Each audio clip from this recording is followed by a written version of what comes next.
Yo, yo, yo, yo, yo, what's going on? It's the NRW where nerds rule the world. It's your boy, Kuya P, aka Patrick Michael Strange, and I'm here with the homies of New Release Wednesday where nerds rule the world. First up, my man from You're So Cool with Rob Medina. Mr. You're So Cool. Rob Medina, what's up, Rob? It's cool to be here, man. I can't wait for us to get into this first episode review that we're getting into here. All right, man. So in order to do that, we got to get leveled up. And of course, we're going to do that with the blurred dad himself, Mr. Glenn Lawrence. What's up, Glenn? What's happening? I am ready to level you all up with some knowledge and ponder the question, what if? All right. So before we do that, let's check out the trailer for Disney Plus and Marvel's What If right now. Here we go. Yeah, peace. I love peace. I'd be out of a job with peace.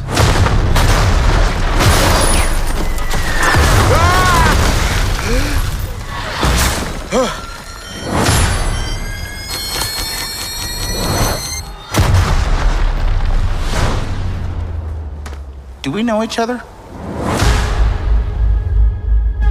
Time.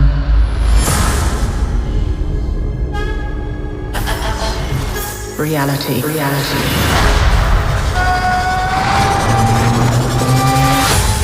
It's changeable.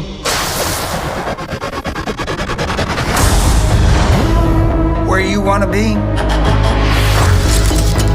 That's the question, isn't it? Every universe is different. Each one unique. Slow down a little bit. There's a few people in the room that don't understand. Not me, I get it.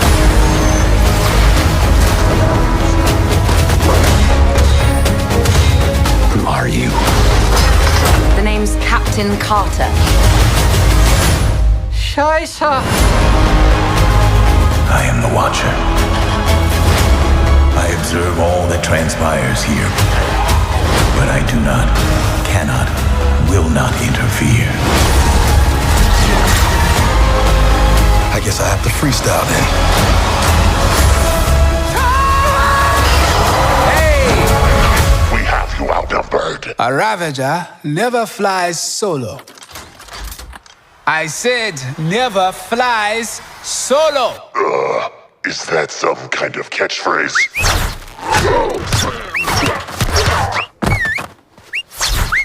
You had me worried for a second. Journey to face the unknown and ponder the question.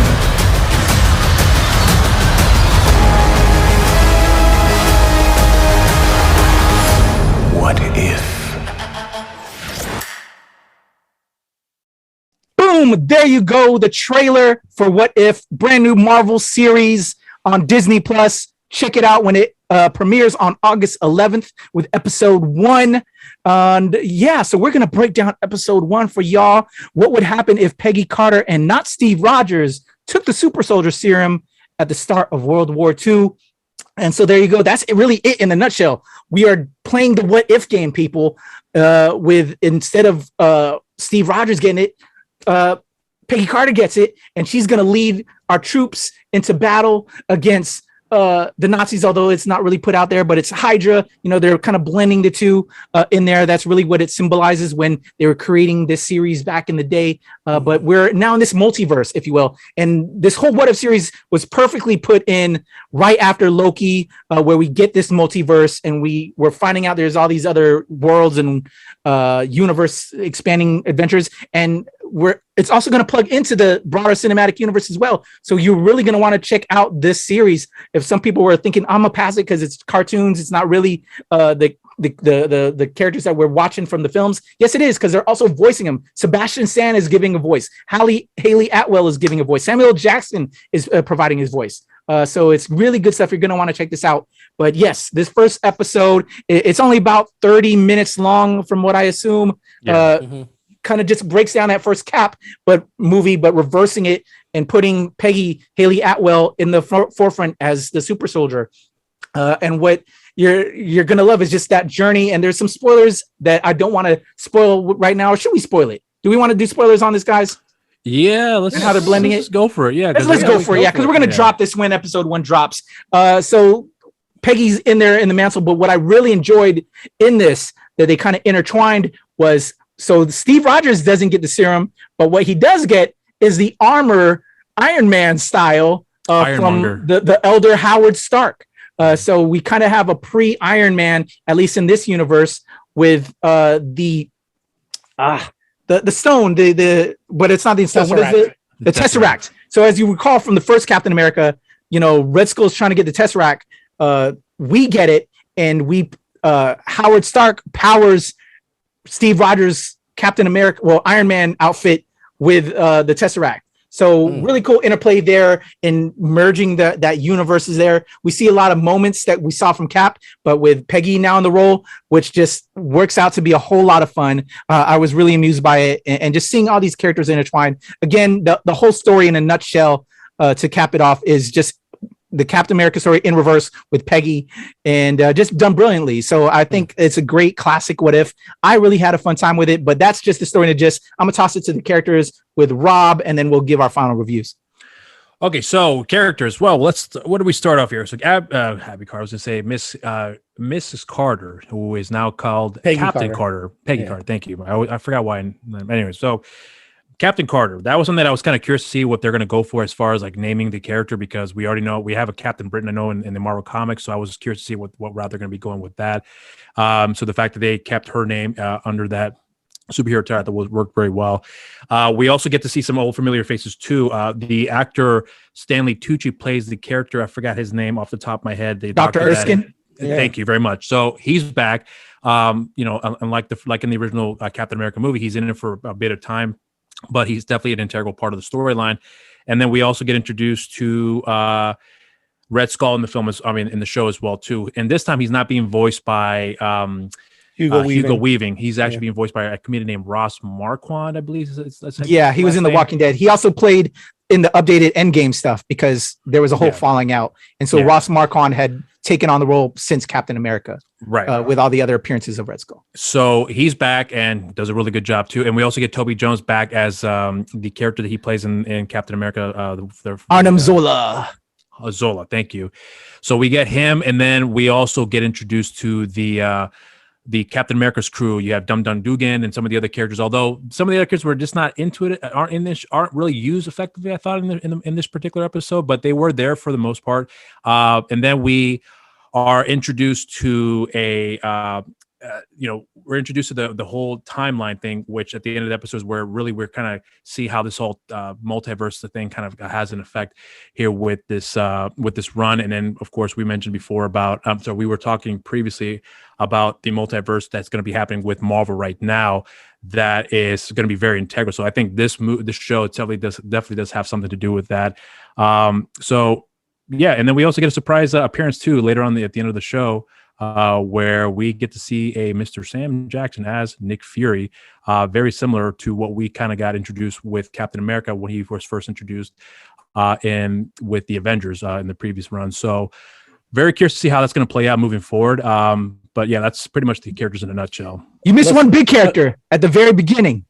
Jeffrey Wright as the Watcher. Oh, the Watcher. Yeah, I forgot. Watching it all go down. I thought brilliant casting. Yeah, and such a commanding voice.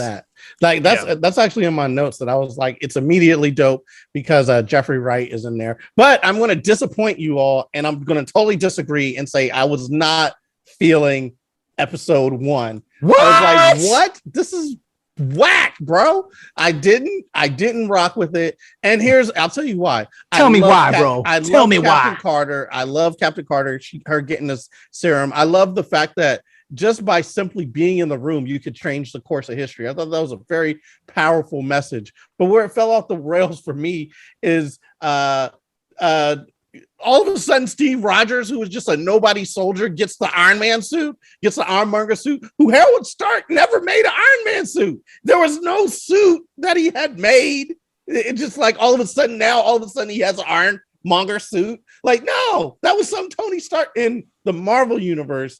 Tony Stark is the one who did it. Now, I could see if you're like, okay, well, this universe, all things are different. But they said it was a simple thing that could change the course of history. But this is a simple thing. That's a major thing. If Howard Stark was making Iron Man suits from back in the day. That's a really weird thing. And then from there, it just goes off the rails, and everything seems like a real stretch to me. Up until the point that at the very end, she's fighting a giant octopus. I'm like, what? That part kind of threw me off a little bit, but it was more like a Cthulhu type thing. Yeah, exactly. But at the same time, I'm just like, there's just too much going on. I wanted to rock with it, but then I felt the discontinuity of having the Iron Man suit. And for some reason, now Steve is this guy who has to come. Like, that wasn't his history in the thing. He was barely a soldier. You know what I mean? The only reason why he was there, Erskine wanted to make him a super soldier. So without that, he probably goes back to being a nobody. Like, he doesn't get an Iron Man suit. Like, Howard Stark didn't like dude before he got the serum. He liked it after he was, all enamored. He didn't like him before. So to me, it was just like too much of a stretch. It's like, okay, but it's a different version universe character. Yeah, I get it, but I think the incentive for Howard to make the suit was really because of Steve Rogers. Steve Rogers obviously shows some character, what he was capable of pulling off.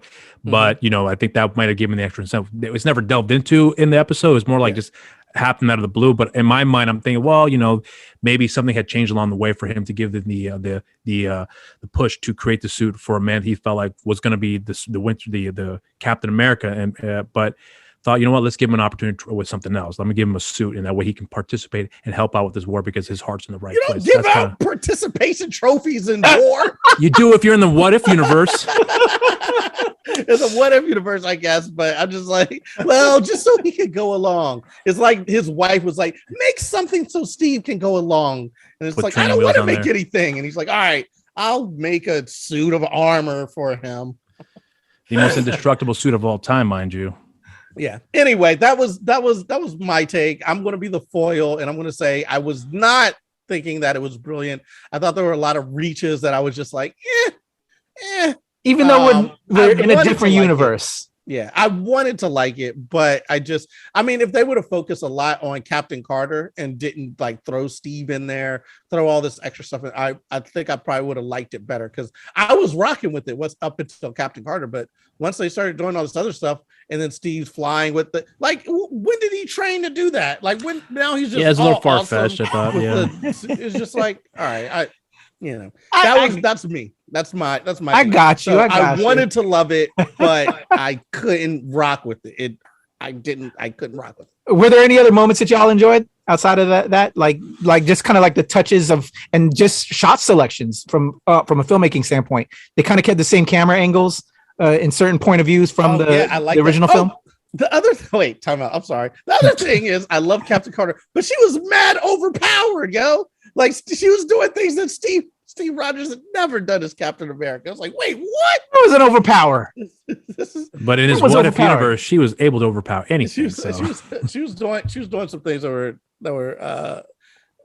I don't know, a little too far fetched. You thought? Yeah, it was like, whoa, I see what you're saying. What's happening here? I don't know. I just thought she was mad. Like, she just had a power set that was even stronger than Steve Rogers. So I was just like, okay, maybe, when you infuse a super soldier serum with female DNA, that's what you do, get extra powerful. So I won't hate on that, but it did give me pause for a second, which is why I was like, all right. Anyway, that's my rant over. What about you, Rob? Well, I understand where you're coming from with this, Glenn, and I'm not gonna say I disagree with you, but I can see your perception behind that. I honestly didn't have any problems with that at all. In fact, I think the things that worked well was that they still kept a lot of the same theme that we've seen before with Captain America in the previous films, and they just simply switched it around. And then they added some unique twist to it that, we probably should have seen coming, but I didn't, especially with the end, that I thought was unique to see how they're going to, if they're going to come back, revisit the story. I don't know, but if they would, it has an opportunity for us to see what else is going to be happening with this particular universe, which that was very interesting. So there's a lot of intrigue that I got from that episode, and wondering what they're going to be going with this here, because we found out previously that this was canon to the Marvel universe that's going on right now. So with the whole multiverse thing coming into play here too, I want to know if this is going to continue on with its own thing, creating a whole nother season assuming that it's going to be successful, which I think it will. But I don't have a problem with this episode at all. I enjoyed it. The only thing I was going to be a little concerned about was the style of animation. That was the only thing I was kind of like skeptical about, because I'm not really that fan of like that style of animation. But once I saw it continue on as the show progressed, I didn't mind it. I enjoyed it for what it was.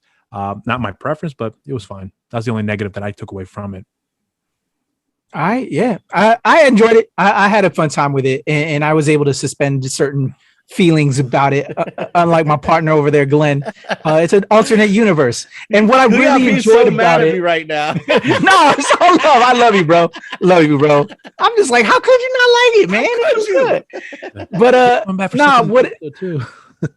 And to your point, Rob, like it mirrored, everything in every way, which I thought was great. But to me, there was also an important angle that that we just, as a society, and it brought up how female she because she was female, they wouldn't allow her, even though she had the super soldier serum in her, they wouldn't allow her to do shit. And like, come on now. Until she like really put herself out there, then they're like, oh yeah, we were about her the whole time. And so it's helping deconstruct these labels and these views on society. And so I just think it sends a great message that these women can be just as great as these other males superheroes that are put out there if you just give them the chance. And she shined, and I just think it was brilliant. It was a lot of fun, and I had a good time with it, man. So let's give our final review. Let's go ahead and start off with what I know what the review is from Glenn. I'm gonna give it. I don't know. I don't want to give it two. I don't. Listen, is it a thumbs up or a thumbs down, Glenn? Listen, I'm thumbs downing episode 1, but this is the What If universe, so there could still be a lot of awesomeness that comes out of this. But for episode 1, I was like, there was too many stretches in the What If. Like I didn't see it's supposed to branch. This was like just totally different. So I thought, that's just how I felt about it. I wanted to like it, but I ended up not. Wow. Okay. But I reserve judgment for the other episodes. Okay. I can't wait too. I can't wait. Same here. What about you, Rob? Where I stand, I enjoyed it. I liked it a lot. There was a lot of potential that I see with this particular show that I'm really actually excited for. And to be completely frank, because I've never done the reviews with the other Marvel shows you guys have done, this is actually the very first Marvel show that I've come across that I actually have watched. I haven't, not because I wasn't interested in watching the other stuff. I just never got around to it. That's right. We haven't had Rob as part of our Marvel review. Oh wow! So this is the very first show with the Disney Plus platform that I'm watching right now, and left a really good impression on me. My son has watched all the other stuff. He says it's great. I should check it out. I know you guys had your thoughts on those as well too. I just never got around to it. So the opportunity came for this, and I was like, I'm going to take a chance on it, and hopefully it's great. And I enjoyed it. So yeah, that's where I'm at. Well, I obviously loved it. So you got 2 out of the 3. I had a great time with it. It's a what if universe. We still have the normal universe that you love, but this proposes that question, what if? And I enjoyed this what if from myself. So let's head up out of here. How can they reach out to us? First, Badmouth Glenn. Tell them how they can badmouth you, Glenn. Badmouth Glenn. Hey, you can follow me at Level Up Comedy. Blurred That Podcast. New episodes every week. Also, Glenn Lawrence Laughs on your Twitter. Glenn Lawrence Comedy on IG. So there you can yell at me for my take on what if there. And you, Rob? Well, you can yell at me with Glenn on my social media accounts too. On Instagram, Rob_Medina0585. On Twitter, RobMedina0585. And on Facebook, simply just Rob Medina. And follow my show as well too on social media. On Instagram, You're So Cool with Rob Medina. And on Twitter, You're So Cool WRM. And also check out the show while you're at it too. Please follow my brothers, Rob Medina with You're So Cool, and the Blurred Dad, although he's making the wrong decision today. I love him. My brother, Glenn Lawrence. I love you, man. You can follow me, Kuyapi, at Strange Since 1977, as well as at Some Far East and at The Legend Kuyapi. That's my Twitter, IG, and TikTok. Over at The Nerds of Color, where we give you pop culture from the POC perspective, and my show, Pal Show, over there, where I represent my Philippine X-ness.